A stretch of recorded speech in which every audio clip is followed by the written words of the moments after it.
Hey everybody, welcome back. I hope everybody's having a great weekend. I just wanted to do a video here about, I do suffer from anxiety, and I think I've talked about it in my channel. I haven't talked about it for a long time. Don't really talk about my mental health on here.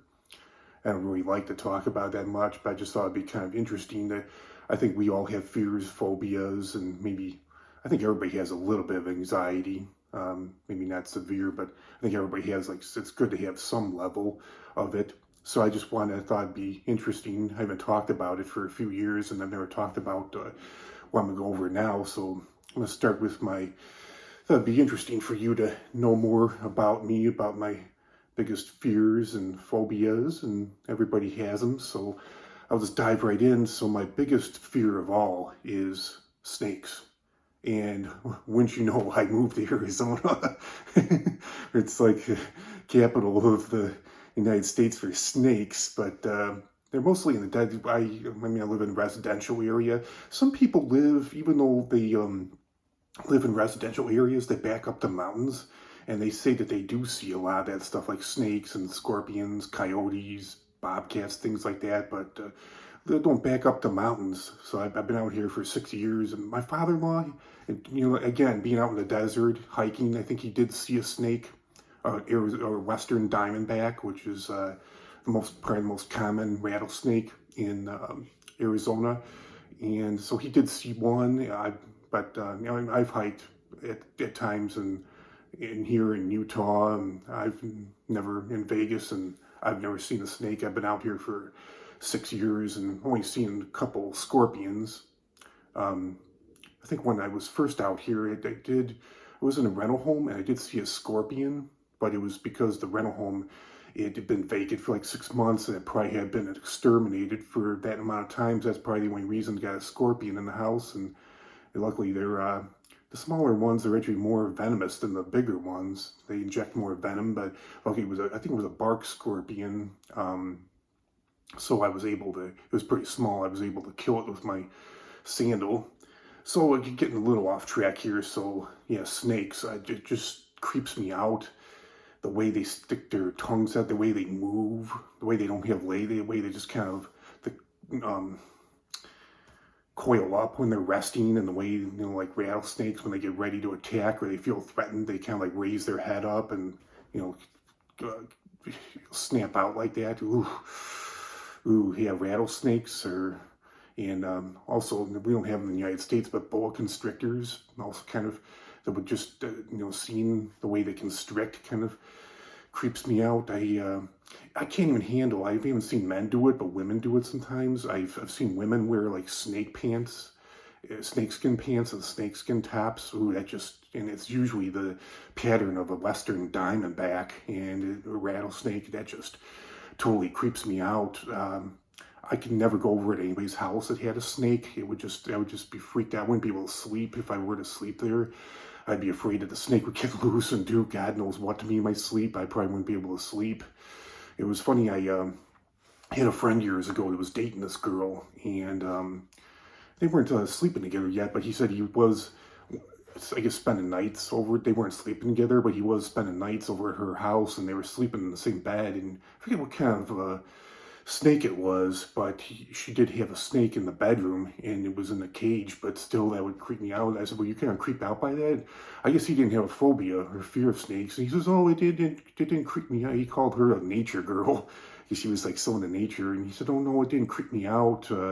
But he's like, I do find it kind of strange. And it's funny, I think he ended up marrying her and having a couple kids with her, but he said he did find, it sounded like he was going to end the relationship, because he said he had a lot of cats too, and he slept in the same bed with her, and I guess the cats sleep in the bed, and he said he was covered with cat hair, and it sounded like he was on the verge of breaking up with her real early in their relationship. But I think he got married to her and had a couple kids, so that's kind of strange. But yeah, he said he did find that to be pretty odd, that she had a snake, and he found her fascination with nature to be kind of odd.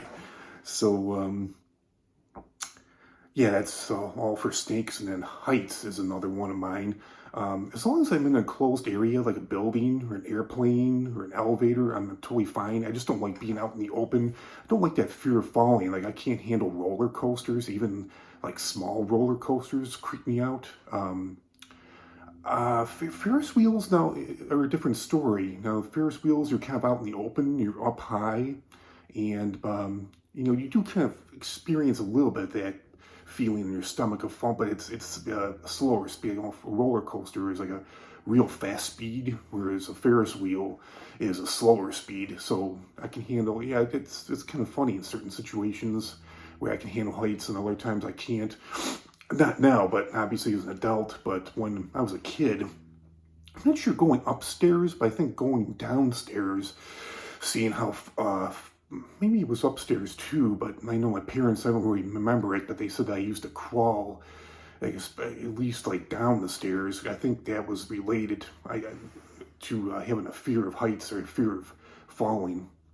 I don't remember if I did it going up the stairs, but I know I definitely did going down the stairs because, going up, you don't really see how high up you are, but going down, you're looking down, and it is, even as an adult, I do feel that to be kind of a little bit scary. I still kind of have a fear of falling, but I was going upstairs. I don't need to hold on to a railing, but normally going, and I can skip steps because I'm 6'5". I got such long legs, I can skip steps, but I can't do that on the way down. Otherwise, I'd have like that feeling of falling. But yeah, going down, I always, not going up, I don't have to hold on to a railing, but going down, from what I recall, I always have to hold on to a railing because I just have that fear of falling, tripping, or slipping, whatever.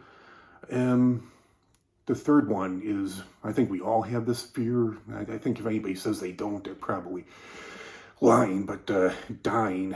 And it's mainly just a fear of, the unknown. It's something we're all going to do someday eventually. And it's supposed to be eternal happiness, but and that's what I believe. I do believe in an afterlife, and I have had family, my grandma, I have known people that have had near-death experiences, and they experienced, for maybe a few seconds an afterlife, including my grandmother. Grandmother was dying of cancer, and she said that I know certain people have said that they were like in like a tunnel that was like the beginning of the afterlife, and I don't recall if it was a tunnel, but my grandma said that she saw like a bright light, and my grandpa had already died, and she said that she saw my grandpa waiting at the end of the pathway or whatever for her hit where the light was coming from. So yeah, I do believe in an afterlife, but it's kind of like you're here one second, you're gone the next. I guess it's just fear of the unknown. It's something different, getting used to it different, even though it's supposed to be eternal happiness, eternal life. I guess it's just getting used to. I think we all have a fear of the unknown at times, new things. It's just different, something that you're not used to, that you're going to have to get used to, even if it's happiness. Um, Number 4 is cancer. It does tend to run in my family. Have had like 4, at least I know of. Have had 4 family members that have had cancer. Both grandmothers died of cancer, and I have had 2 uncles that have had cancer. Um, One uncle, he did have cancer, but he passed away from something else, pulmonary embolism, and then another uncle of mine did beat prostate cancer, and he was, I think, in the third. It was pretty aggressive. And it did come back too. I think both times it was in the third stage, stage 3 prostate cancer, but he did beat it, and I think he still is to this day getting radiation, and he had to have at least a few surgeries. He did go. He wasn't very sick, but he did go through a lot of hell to get rid of it twice. He's doing well. He's 80 years old, but it's one of those things, kind of like dying. It's instantaneous. Being told you have cancer, it could change your life in an instant. Work, finances, family changes.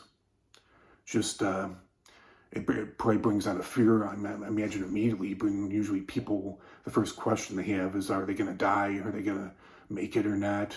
So it's definitely a life-changing event, and I do have, fears of life-changing events, permanent injuries, things like that, and it kind of goes along with my next one, which is driving. I do have a fear of car accidents, like dying in a car accident or suffering a permanent injury, because yeah, that's just kind of like fear of the unknown. But I mean, I don't, I go on with my life. I live my life. But sometimes I sit around and it doesn't really do any good to worry. But I do worry. I do have anxiety, and I don't drive around thinking, oh God, someone's gonna hit me or I'm gonna die, something like that. It's not like that, but it just kind of enters my mind every now and then. We all have our worries of some sort, and anybody that says they don't have fears or phobias or worries, I think it just doesn't want to talk about it. It's lying. Just doesn't want to admit to it, and just they just want to be positive. They don't want to be negative, which is understandable. Um, let's see. Not really that big of a deal, I guess. I've been stung by wasps and bees. It's just I don't like needles. It kind of goes along with needles. I don't like needles. I don't like getting shots, even though it's fast. I definitely I would never probably never get it because a needle has to be in your arm pretty long for a tattoo. I know tattoos can take hours. I thought it'd be kind of cool to get like a tattoo of my daughter's name on my arm or something, or that I'm a big Chicago Bulls fan or Jordan fan, maybe get like a logo like that, but I don't think I could handle having a needle in my arm for that long, experiencing all that pain. I do know people who have gotten tattoos and they all say it does hurt pretty bad, and having a needle in your arm for that long and then the recovery. Um, let's see. Next one is, oh yeah, I got a little off track. I was talking about like stinging insects, so we have like scorpions or um, bees don't really, as long as you leave them alone, they don't really bother you. Regular European honeybees, we do have killer bees out here in Arizona, but again, it's just like snakes. They'll be, most of that stuff is in the desert, and unless you're in the desert, you'll never see stuff like that for the most part. I think the 6 years I've been out here, there's only been like one killer bee hive found in a residential area where there was actually dogs and people got attacked. I think everybody turned out to be okay. That was just like a mile away from me about 4 or 5 years ago. It's mainly because bees can only sting you one time and they die, but it's I have gotten, when I was a kid, I got stung by a wasp when I was only 7 or 8 years old, and I think I only got stung once and only by one wasp, but they can sting you multiple times. And the same thing with hornets too. I don't know. Some people say that they're here, some people say they're not, but like those Asian giant hornets, and like in Japan, oh man, they're like the size of an average human thumb. They're like freaking huge. So hoping, some people claim that they're up in the Washington State, the Seattle area, but hopefully they'll never get. I think it would probably be too dry for them down here in Arizona. Some people claim they're in the U.S. and some people claim they're not. Who knows? But yeah, I don't even see hornets or wasps out here. I just see bees, and I've never even seen a killer bee hive, just regular European honeybees. Because at the school I work at, they tend to nest in those irrigation boxes, and we have had quite a few beehives in the school I work at that have had to be removed, but I just knew by walking up close to them that they weren't killer, because killer bees are pretty aggressive protecting their hive. I just knew, I'm no expert, but I just knew that they're regular European honeybees. Next one is dogs. Now, I know what this is related to. It's related to a couple incidents. When I was a real little kid, like 4 or 5, I got bit by my grandmother's dog. I forget the breed that she was, but she was like, kids in the neighborhood were nasty to her. When she was in the backyard, like they used to pull her tail, throw stones at her. So I think she was kind of aggressive, defending herself with kids. And I wasn't touching her. And it was just, she was near her food dish, and I wasn't touching her or anything. I was just watching her eat, and she jumped up and bit me in the chest. Luckily, I'm trying to remember if I needed stitches or not, but from what I remember, I was, for the most part, okay. But that's installed fear in me, and I did get chased when I was 7 or 8 years old. I did get chased by a Doberman pinscher. I think he might have just been excited about me being on my bike, but he chased me for quite a few minutes, and I was scared to death. I was like screaming out, and this was in like January, and back in Chicago when it was, probably 20 degrees outside, so no one's outside. But I was just like screaming out, like, somebody help me, I'm getting chased by bad dogs, somebody help me, please, please. And then eventually I don't know, he saw the owner I was at an intersection, and I kept on going. All of a sudden, he stopped and saw somebody standing out in front of their house, and then he just, immediately stopped chasing me at that point. But most dogs I'm okay with, but it's mainly like aggressive breeds, or the breeds that tend to be account for more dog bites or dog attacks, like pit bulls and yeah, Doberman Pinschers. What's that other breed? Oh yeah, Rottweilers. And it doesn't, as long as they're being okay, as long as they're not acting aggressive, I'm okay. But if they start barking or jumping on me or showing, especially showing teeth, that really freaks me out. And I'm pretty much on guard. I think if certain people have certain breeds like that, I probably would be pretty nervous, hesitant to go over to their house. Or if I did go over to their house, I'd probably be asking them if they could just put their dog away. A lot of people take offense to that, but it's just, I just kind of, tell them that I was attacked by, I had two incidents where I had an incident where I was actually bitten by a dog as a kid and chased by a dog. And so that just kind of, those two incidents kind of installed that fear in me.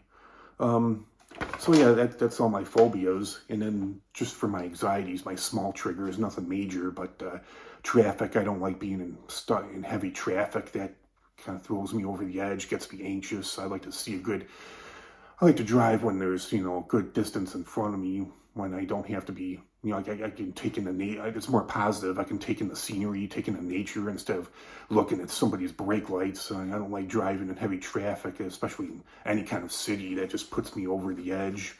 Kind of goes along with crowds too. I do it, but I get nervous being around, even though I love going to professional basketball games and football games, or even a baseball game. I'm not in hockey, but or concerts. But I don't really prefer being around large crowds, amusement parks, things like that. But I still do it, and even going into a crowd, I'm pretty comfortable going into a restaurant when you can get seated right away. But when there's like a little foyer area and you go in and there's just people all over the place, or there's a wait, if there's just people all over the place waiting and then there's not that much room to stand. Same thing with bars too. When I used to go out to bars, that kind of put me, if there was like a line to get in, or like a nightclub or something like that, just kind of put me over the edge, kind of put me on guard. I got like really paranoid in situations like that. There's just a fear that something bad was going to happen. Public speaking, number 3. I'm gonna look what I'm doing now. I think it's not so much a fear now because I have done it. I know my wife graduated from college. I gave a speech to my family members and her friends, my friends, and I actually wanted to do it. And I had planned to give a speech at my wedding, but I kind of chickened out. There were 200 people at my wedding, so I didn't do that. And but I kind of enjoy doing it now.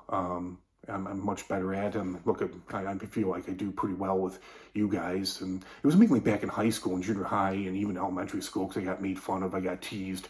And normally when I was up there, people were teasing me or making fun of me, making faces. So I think that was I don't think it was exactly the public speaking. I think it was mainly just a fear of getting made fun of for other things.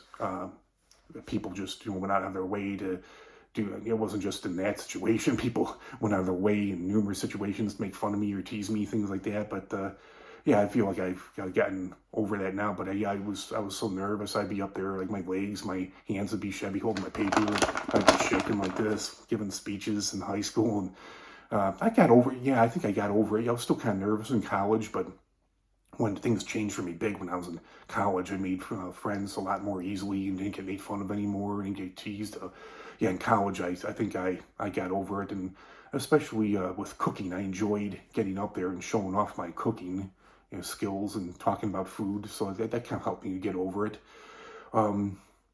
Job interviews, I guess I'm kind of nervous about those. I haven't had one of those for quite a few years now. I've been at my job almost 5 years, but just not knowing what kind of questions they're going to be asked. You want to make a good impression. That kind of always put me on edge. And going along with school, you just not knowing what the teachers or other classmates are going to be like. School is a tough time for me. First day of school or the first day of like a new semester, having different teachers or switching classes. Like back in high school. I think, yeah, we switched like every quarter, switched classes. Some classes went out through the whole year. Some classes went on for half the year. And just unfamiliar situations. I think I talked to somebody once. He said, "Oh, if you put somebody in a situation that they've never been in before, they're probably going to be a little bit nervous about it." And kind of going along with a job interview, being new to a job, even if I have a lot of experience with the work, like with cooking or custodian work now, almost 5 years. It's just not knowing what the new bosses or the new coworkers, supervisors, whatever, are going to be like, or maybe I don't deal with. Well, I mean, I deal with kids and parents. I guess you could kind of consider that customer, client. It's sort of, it's still kind of considered a service you're providing. Um, but that's kind of one of those things where people usually don't warn you about. You know, sometimes people warn you, "Oh, watch out for that boss. He's an asshole," or "Watch out for this coworker. She's a bitch," or "He's an asshole." And sometimes people warn you about that, but a lot of times I found that it just kind of got. It was just like a rude awakening. I just had to find out the hard way for myself, and people didn't warn you about that. And then I guess people don't like to be the bearer of bad news. I probably wouldn't want to tell a new coworker what somebody is like in that situation like that. Then the next one is just having to deal with maybe certain family members who are just think they're better than you, or just nosy, or just not pleasant. You're just negative to be around. That sort of. I don't have too many of those family members. Most of my family members are just fine. Next one is to clutter, um, messiness, disorganization. That kind of throws my anxiety off. It just kind of triggers my anxiety. I'm pretty organized, pretty neat. I don't like messes. Traveling is another one. And kind of I'm just going to the airport, getting through security, and getting on a plane, flying, and especially even if it's an area I've been to before, just especially if it's usually like a city. Like I've been to Arizona quite a few times, but it's just trying to find a like Old Town San Diego. There's like limited. There's so many people there all the time, and there's like limited parking. There's like trying to find a. You could drive around for half an hour trying to find a parking spot, and I'm not very good at parallel parking, so my wife's better at that than me. So yeah, parallel parking, having to do that would throw my anxiety over the edge, and just especially going somewhere I've never been before. Getting used to different surroundings, maybe it's usually a city, so dealing with the traffic, finding your way, even the GPS, just not knowing where you're going, finding your way around, and not knowing where things are, where the stores are, where the restaurants are. That sort of thing kind of gets me over the edge. And then the last one is actually dating. I've been married to my wife for 14 years. We've been together for 16 years. But yeah, dating was always, I had met most of my girlfriends and dates online. So I, typically had blind dates. So I was always kind of worried. I mean, I always talked to the girls on text or on the phone or on the dating website. So, or in instant messenger. So I kind of, but still, until you meet the person, you don't really know exactly what they're going to be like. It's definitely different. And that I was always kind of worried I wouldn't like the girl or things wouldn't work out. I was always kind of worried that maybe I would screw something up. And I always wanted to make a good impression. Always wanted the date to go well. And I always found that things always went different as planned. I think more of my dates didn't. I think I had more dates that didn't work out than dates that actually worked out. But maybe that's the dating world with a lot of people. But that always kind of put me over the edge. Kind of put me. So someone says, "Oh, expect nothing and never be disappointed." But I like to be, positive. I like to think that things are going to work out and that things will be, positive. But I always kind of ended up disappointed when I went out on a date or had a relationship that didn't work out. So yeah, I think that's everything. All my phobias, fears, and anxieties. So yeah, comment, like, share, subscribe. Tell me about your phobias. I'd love to hear about your anxieties or your worries. And have a great rest of your weekend. And I'll talk to you all real soon with another great video. Have a great day, everybody. Talk to you all next time. Bye.